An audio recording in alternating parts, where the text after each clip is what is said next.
Today I'm going to be looking at this Xroads Networks EDGEXL-10 traffic manager. Basically what this does is it's a load balancing device. You can have up to 4 WAN ports. Let's say you've got 2 DSL ports and a modem and something else. What this does is it will automatically determine the best route for everything. For example, if you have voice over IP phone calls, it will automatically give them priority and maintain good call quality while giving, say, website traffic a lower priority because it's not such a big deal if it's slower.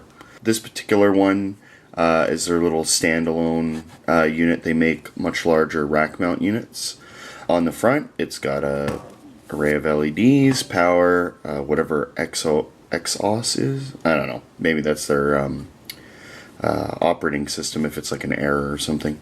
It lists one LAN port, 2 WAN, and 2 internal ones ports. But in reality, on the back, you can see that there are 4 WAN ports and 1 LAN port, and from what I can tell, they're just configurable.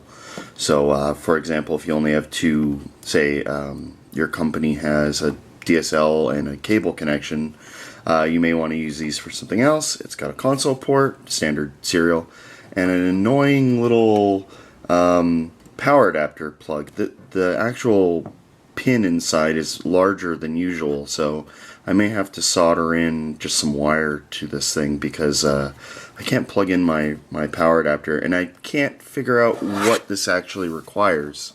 It may be a little difficult, it may fry something. Here I've got the label, and you can see there's the whole bottom is an access panel that can pop off.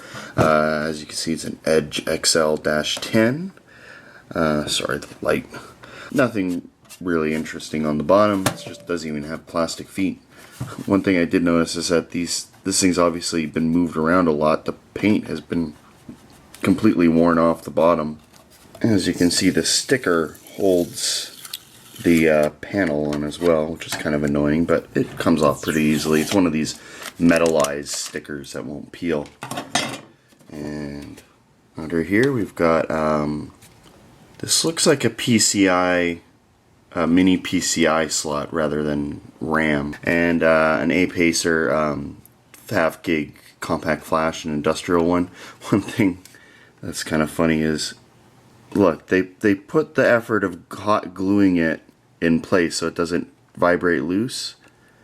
Right, that helped. It was already half out. So we'll take a look at what's on this. Maybe we can try putting another operating system on it, like pfSense, if I can get the thing powered. I took the 4 screws out that are on the sides, and then I can just slide this thing off. I should note that this is actually a very sturdy case. It's thick steel, and the whole thing is quite heavy. So inside you can see that there's space for a hard drive.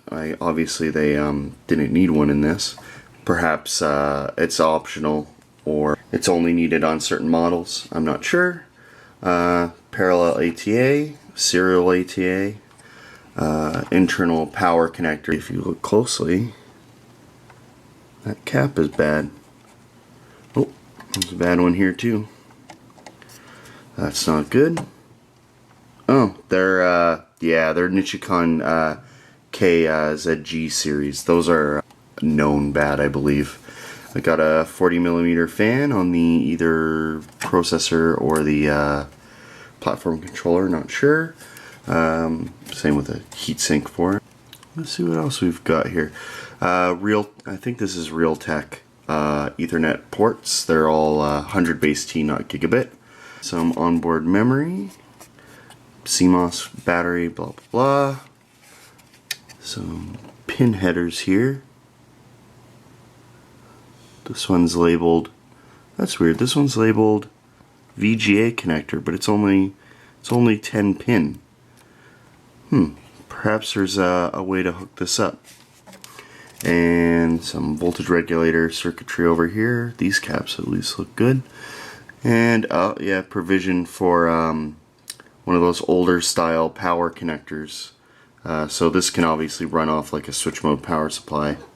So I'm gonna take out the board and see if I can perhaps solder a couple wires or even replace this power jack. Alright, took the heatsink off. This is actually a VIA C7D 1.5 gigahertz 400 megahertz bus CPU. They're x86 compatible. They're fairly low power. This one has hardware AES cipher and an RNG random number generator. This one pulls about 15 watts. Board looks like it's in good shape aside from those two crapped out caps, which may even still work. I don't have an ESR meter. I did notice that the slot under here lines up with the RAM, so almost certainly this is a RAM slot, not a mini PCI. We can see that the board has a lot of stickers on it, which are all the MAC addresses of all the network cards. I managed to get the heatsink off. This is a VIA CN700 chip. This is basically the platform controller hub for the system, and it does things like serial ATA, hardware decoding of MPEG streams. I think it's also the video chip, and it basically does everything on the board. There's also a couple other support chips. This probably handles with the rest of the I/O. And yeah, as you can see, here's all the network controllers. They're all 100 base T, as I said. There's some relays on it to probably to simply shut them on and off. This doesn't look like it's a setup to actually do hardware bypassing. There's a PCI edge connector. Perhaps I might actually have a riser for this to convert it back into the right connector to maybe use a video card on this. Maybe I can just skip the whole serial port nonsense. There's also hidden USB ports on this thing, by the way.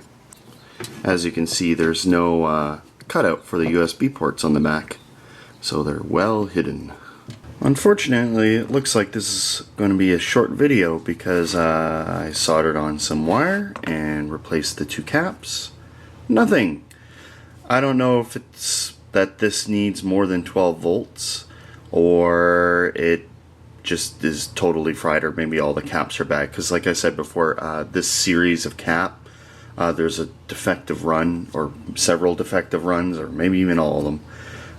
They just crap out all the time. So I don't have an ESR meter, so I can't go through and test them, and it's not really worth going through and testing all of this stuff. So I'm just going to probably take out these relays, which I use in projects, and toss out the board. However, I will give this a shot in something else.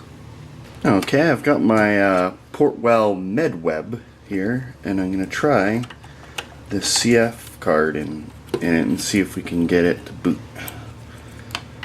So I'll just pop the CF card in.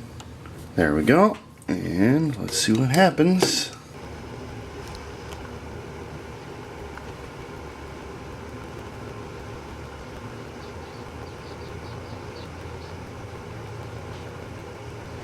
Well, it started showing a whole bunch of errors, mostly related to IP tables and whatnot, and now it's just sitting with a blank screen on the LCD and just the odd hard drive access blink. I'm not really sure. I think it might have just crapped out. There was also some MySQL errors. I never was able to get this thing to boot up. Due to all the dead caps, it wasn't really worth putting the effort into fixing this thing. And combined with the fact that it needed a funky power adapter and was limited to 10100 base T, meant this thing was pretty useless. Although it did come in a nice case, I wasn't able to get the software to boot up on anything else